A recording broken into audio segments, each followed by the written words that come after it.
You're watching DC News Now at 9. And we're following breaking news tonight. Two deadly shootings within hours of each other. On the day, leaders in Prince George's County talk about plans to curb violence this summer. We have a reporter live on scene. And thieves stole one pride flag from a man's home, then burned a replacement. It was all caught on camera. You know, to have something happen like this that seems, again, so targeted and so informed by bigotry and hate, it just blows my mind, honestly. He says attempts to discourage him have made him more determined. Also, take a look at this. Coming soon to the DMV. But would you eat this? Meat that's grown inside a lab. It's a new trend, and we'll tell you what to expect. And breaking news right now, police investigating two deadly shootings hours apart in Prince George's County. Good evening and thank you so much for joining us tonight. I'm Tasmin Mahfouz. Hi, everybody. I'm Chris Flanagan. Our Yamari Sase is live at the scene of one of those shootings in Temple Hills. And Yamari, I know still a very active scene out there at this hour.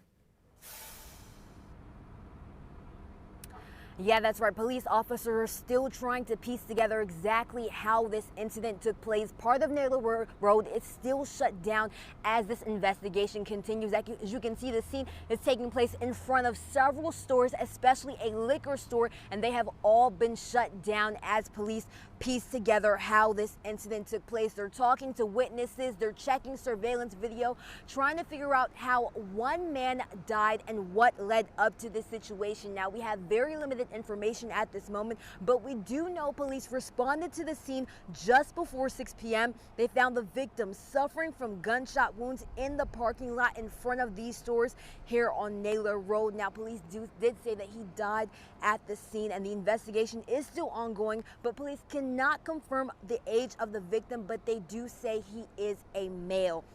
Now, this is just one of many shootings that's been taking place across Prince George's County, and just during this shooting, right before it, there was another shooting in Fort Washington around the same time, and PGPD found a man suffering from gunshot wounds inside a car, and that man did die at the hospital. Now, here's what police have to say about the rising crime we're seeing across the county.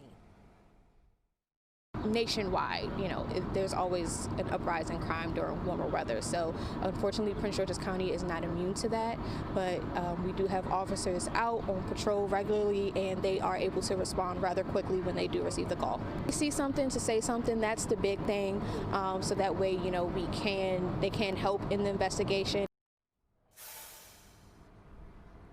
Now, all of these investigations are still ongoing, so if you have any information, you are encouraged to call PGPD. But several people in the county are frustrated with the amount of crime that they're seeing, especially crime involving youth. I spoke to some violence interrupters about what they're doing to reduce youth crime and what they want help from leaders. Reporting now in Temple Hills, Maryland, I'm Yamari Sase, DC News Now.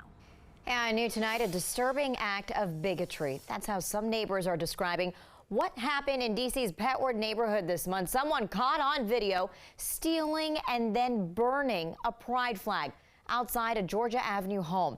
Reporter Mariel Carbone spoke with the homeowner today. And Mariel, he says this feels like targeted hate.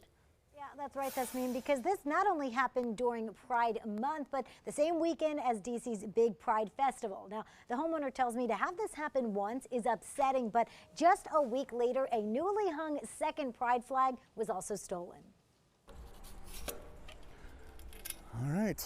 There it is. For Jason Ramsey, this act, hanging a pride flag outside his Petworth home, is more than just a simple gesture. It's a statement. This sort of thing is just not acceptable. Earlier this month, Ramsey's flag was vandalized, and it was all caught on video.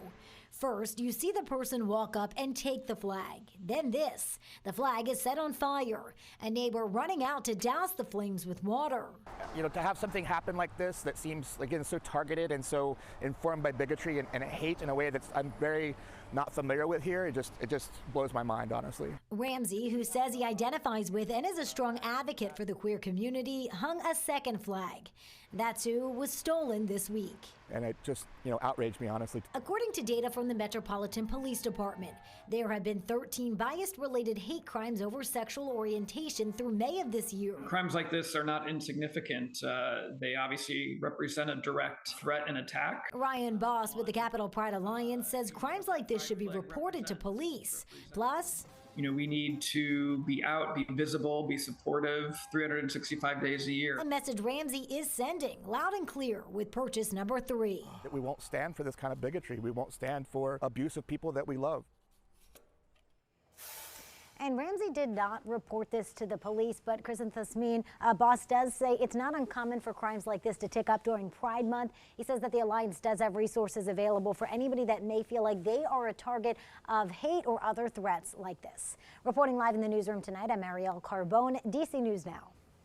And new details tonight at 9. After a days-long trial, longtime Loudoun County School spokesperson Wayne Byrd is found not guilty of lying to a grand jury. Byrd had been accused of perjury in a high-profile investigation into 2 high school sexual assaults. The jury only took 2 hours to deliberate before acquitting Byrd. Byrd spoke to reporters after the not guilty verdict. He says LCPS is still his work family, and he does not feel like he was a victim of this investigation. This is something that I've done for years, to be a spokesman, to be out front, to learn how to take the heat, things like this. And I felt that I was equipped to do it. So I wouldn't say scapegoat, surrogate maybe, stand in, but no, I didn't feel like I was a fall guy. I didn't feel like I was a victim. Virginia Governor Glenn Youngkin made the assaults a major part of his gubernatorial bid and issued an executive order requesting the investigation on his first day in office. We have reached out to the governor's office for comment. And all new tonight, lab-grown chicken is coming to D.C. this summer. Yeah, right. The U.S. Department of Agriculture just gave it the green light, and we're now learning celebrity chef Jose Andres will serve it in one of his restaurants. So which restaurant? We still don't know yet. Yeah, but our Daniel Hamburg is live in Northwest tonight with reaction from customers. And Daniel, how do people feel about this? Tasmin and Chris, some people are a little apprehensive about chicken that was developed in a lab. Some people just call it unnecessary, but most of the people I talked with today say they'll try it. When you say lab grown, it kind of gives you sort of maybe not a savory flavor in your mouth. That's why the company Good Meat prefers to call it cultivated chicken, one of 2 companies approved to sell it, with Chef Jose Andres on the board of directors. He will be launching our cultivated chicken in one of his restaurants in DC, and we've already begun production for him. How is this chicken made, though? We essentially find a really great chicken cell line.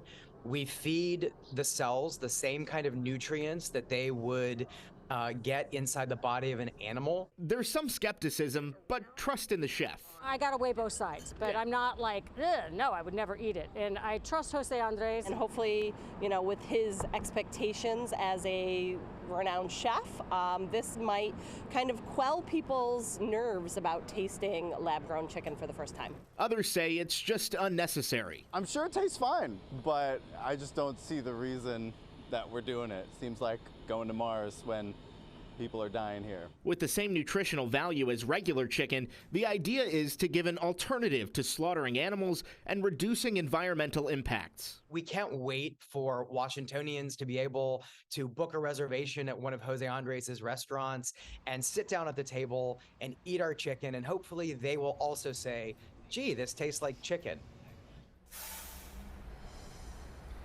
And again, we don't know which restaurant it's coming to, whether it's the one behind me or another one here in DC, but the company Good Meat says you can expect it this summer and it will be clearly labeled on the menu. We're live in Northwest. Daniel Hamburg, DC News Now.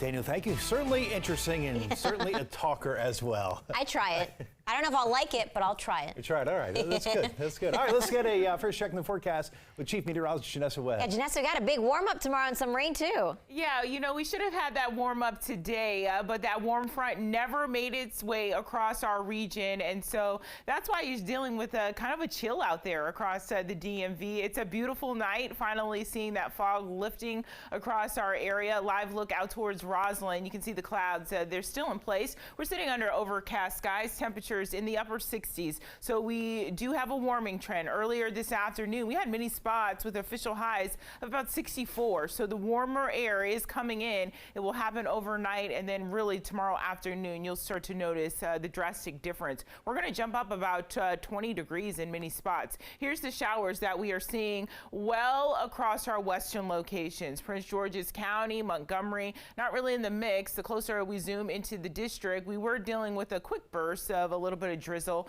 It's now fading away more into the Mountain State region, out towards Winchester, areas of Cumberland, and it is about to move over towards that PA line. Lows tonight, as I said, they're going to gradually start to warm up. Here's the front right now. Here's the warm front. So it's going to take its time, and really you'll notice the difference from daytime highs out of the 60s to back into the 80s tomorrow afternoon. So for your early morning commute, really the start of the morning around 5 a.m. we'll start to deal with that rain. 6, 7 o'clock, I think it's a go here. So we'll just be dealing with isolated showers, and then around 9 o'clock, a few storms that are going to start to pop up. That is for your Friday. All eyes now is on the weekend. Will we see some sunshine? I have those answers coming up. And DC News Now is your local election headquarters, and tonight we're taking a look at the potential fallout following one of the most surprising results from Tuesday's primary election. Yeah, Prince William County's chair was defeated by a political newcomer despite a significant financial disadvantage. Yeah, so how did it happen, and why is a controversial land use policy at the center of it all? Well, we've got our Northern Virginia Bureau reporter Max Marcilla joining us live from Prince William County's Government Center tonight. And Max, is it possible that this powerful politician could have lost her seat because of a vote for data center development? Absolutely possible. A lot of people saying that could be reason number one. It's that frustration from that vote that people believe might have led the Democrat to unseat the current chair, Ann Wheeler, and the Republican on the other side of the primary, who was opposed to data centers, winning her race. We'll get to that in just a moment, but what it comes down to, the multi-million-dollar question, is how do Tuesday's election results shape the future of a county that people think could be the epicenter of the data center industry. An issue that led to protests and an overnight public hearing eventually led to Prince William County voters indicating they want a change in leadership. Primary voters in Prince William County want nothing to do with these data centers. Chair Ann Wheeler lost a tight race in the Democratic primary to challenger Deshandra Jefferson, and now Jefferson, whose campaign website reads, "Data centers belong in industrial areas, not next to homes or schools," could lead the governing body in charge of the highly controversial Digital Gateway Plan, which would allow 2,100 acres of county land to house 27 million square feet of data centers, including some near the Manassas National Battlefield Park on Pageland Lane. It's not about partisanship. It's about policy. And we'll vote you out whether you're a Democrat or a Republican. On the Republican side, Supervisor Janine Lawson won her primary to become chair handily, and she tells us she has her sights set on killing the plan. Number one priority is to defeat Digital Gateway and bring a sense of normalcy back to the county when it comes to data center development. Proponents of the plan still hope it has a way forward. Josh Levi, the president of the Data Center Coalition, said in a statement, "Data centers are the backbone of the modern economy and provide substantial economic, philanthropic, and community benefits." Voters could ultimately decide the fate of the project in November when all 8 seats, including the chair, are up for election. But if Tuesday is a sign of what's to come, it's pretty clear that these data centers are going to have to be in more rural areas. All right, so the advocate you heard from, Elena Schlossberg, we asked her if she's planning on endorsing either Jefferson or Lawson for the chair race, and she said when it comes to data centers, she feels like both are listening to their constituents, so she believes, as far as her endorsement, that that race specifically could come down to other issues. Not all the supervisors' races, though, will be about much else or anything bigger than that data center issue. Reporting live in Woodbridge, Max Marcilla, DC News Now.